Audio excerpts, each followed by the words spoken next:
Nobody sits down with a spreadsheet before deciding to have a child, and they probably should not. But here is what happens when they do not. They make one of the largest financial commitments of their entire life, a commitment that will affect their income, their investments, their retirement, and their daily cash flow for at least 2 decades, without knowing a single number attached to it. And then they wonder why the money never seems to work the way it did before. This video is not about whether to have children.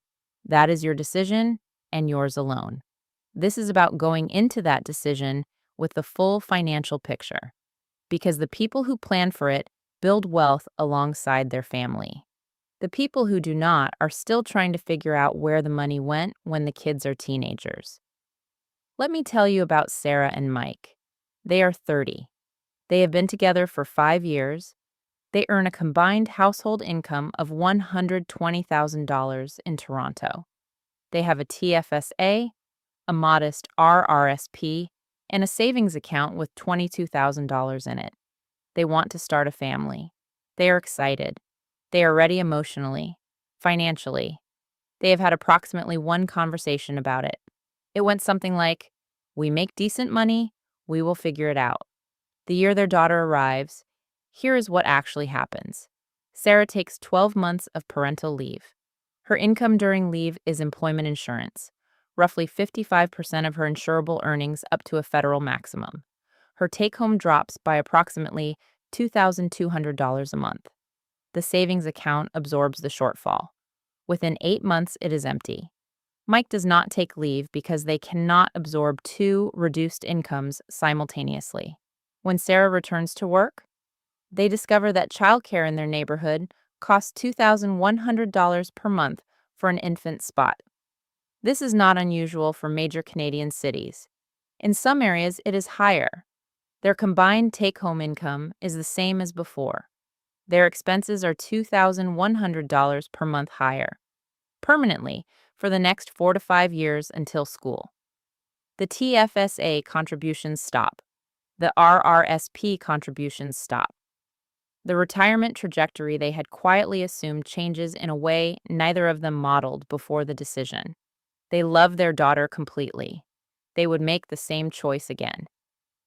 But at 34, 4 years later, Mike looks at their investment accounts and realizes they are $60,000 behind where they expected to be. Not because of bad decisions, because of a financial reality nobody walked them through before it arrived. Here is why the financial impact of children catches even smart, financially aware people off guard. The costs are not front-loaded. They are stretched. Having a child is not like buying a house, where there is a large, identifiable transaction that you prepare for. It is more like signing up for a 20-year subscription with a price that changes every few years and that you never see the total for until you are already in it. Think of it like adding a backpack to a hike. You are already walking a long trail. You are managing your pace, your water, your energy. The trail was built for your current load. A child is not a dramatic increase in the weight of the backpack in any single moment. It is a steady, permanent addition to what you carry that slightly changes your pace, your stamina, your ability to sprint, and your arrival time. For 20 years of hiking, most people look at the first item that goes into the backpack, the crib, the stroller, the one-time setup costs, and think that is the weight. It is not. The weight is the ongoing costs, the income disruption, the career impact, the childcare years, the activity years, the education years, stacked on top of each other for 2 decades. And because each individual addition feels manageable, the cumulative weight never gets calculated until it is already on your back. Let me show you the numbers honestly, with the acknowledgement that these vary significantly by city, country, family choices, and circumstances. These are illustrative estimates for a Canadian context, but the framework applies globally. The Government of Canada has estimated the cost of raising a child from birth to age 18 at approximately $250,000 to $300,000 for a middle-income family. Other analyses put it higher when accounting for housing adjustments and post-secondary support. But the headline number understates the real financial impact because it only counts the direct spending. It does not count the three other costs that are equally significant. The first is the income gap. The parent who takes primary parental leave, statistically, most often the mother, experiences a sustained income reduction during leave, a potential career deceleration upon return, and in many cases, a shift to part time work that reduces earnings for years. Over a decade, this income gap can represent $80,000 to $200,000 in reduced lifetime earnings, depending on the career and the leave structure. The second is the investment gap. Every dollar redirected to childcare, activities, and child related costs is a dollar not invested. The compounding opportunity cost of $2,100 per month in childcare costs, that money not going into a TFSA for 4 years, represents approximately $116,000 in foregone compounding over 30 years at 8%. Not the $100,800 you spent, the $116,000 it could have become. The third is the pension gap. As covered in the women's retirement video, career breaks and part-time periods reduce CPP contributions, employer pension accrual, and RRSP contribution room usage. The retirement impact of the child-rearing years can add $80,000 to $150,000 to the retirement gap by the time someone reaches 65. Add these together: direct costs, income gap, investment gap, pension gap, and the true financial impact of one child over a lifetime is not $250,000 to $300,000. For many families, it is closer to $600,000 to $800,000 in combined direct spending and opportunity cost. That number is not a reason not to have children. It is a number worth knowing. Here is the reframe that changes how you plan rather than whether you proceed. Most people think about having children as a lifestyle decision with a financial tag attached. The more accurate frame is that it is a financial restructuring of your life with a profound personal dimension. It changes your income structure. It changes your expense structure. It changes your investment capacity. It changes your retirement timeline. And like any significant financial restructuring, the people who plan for it specifically, in advance, with real numbers, navigate it far better than the people who absorb it reactively as each cost arrives. Think of two people building a house. One person knows exactly what the construction will cost, has the materials staged, and has planned the timeline. The build is stressful sometimes, but they move through each phase with preparation.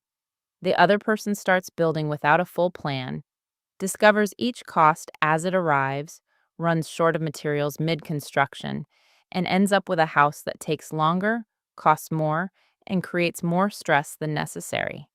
The house gets built either way. The difference is preparation. Having children is one of the most meaningful things most people will ever do. It does not have to be financially chaotic.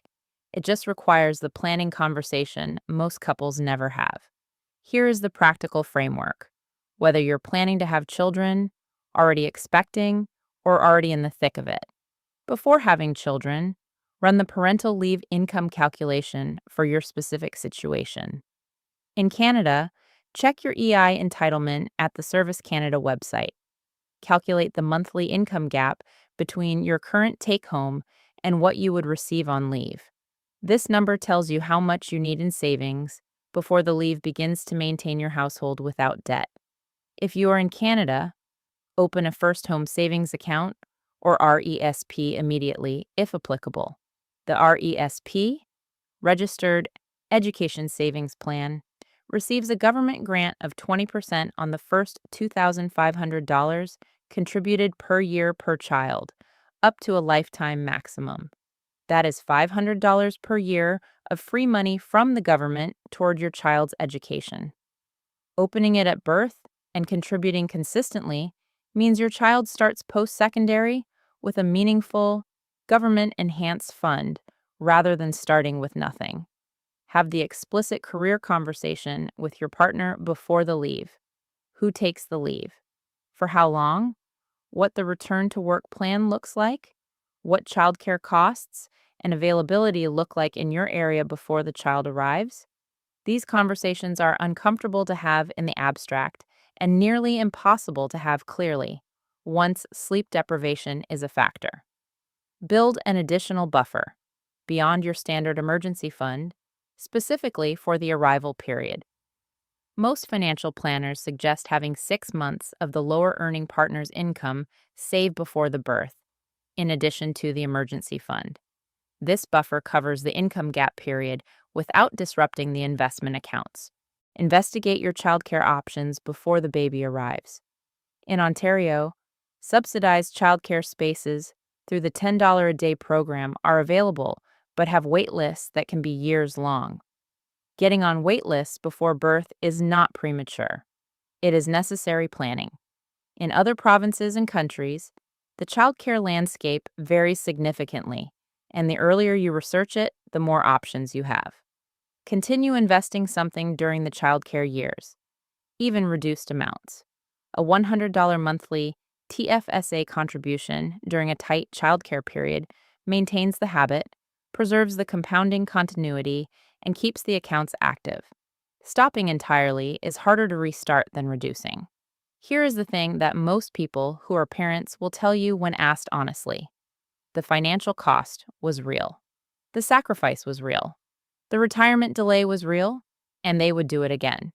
Not because the financial cost does not matter, but because the financial cost was worth it in the context of everything else that came with it.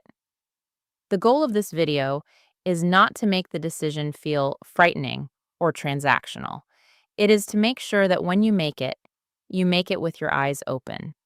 The families that thrive financially through parenthood are not the ones who earned more. They are the ones who had the real conversation before the arrival. Who saved the leave buffer? Who opened the RESP? Who looked at childcare costs before they became a monthly shock? Who kept investing something through the constrained years? Informed preparation does not make parenthood less meaningful. It makes it less financially chaotic. And less financially chaotic means less stress, which means more presence, which means more of what you actually had the children for. Sarah and Mike are fine. At 38, with their daughter in school and childcare costs behind them, they rebuilt their investment contributions. They opened an RESP late, but started. They adjusted the retirement timeline with a realistic plan rather than an assumed one. They wish someone had shown them the numbers before the decision. Not to change the decision, to make the financial journey through it smoother. You now have the numbers. Run your parental leave income calculation. Build the pre-birth buffer. Open the RESP the week your child is born. Get on the childcare wait list early. Have the career conversation before the delivery room. Keep investing something through the tight years.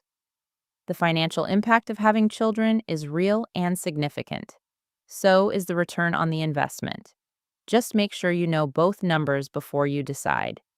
And if you have already decided, now you know exactly where to start.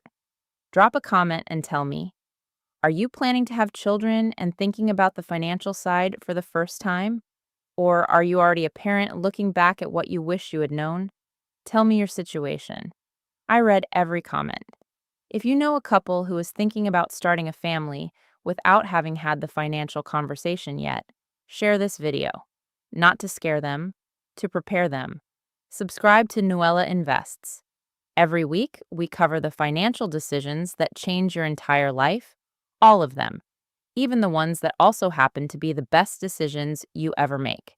See you in the next one.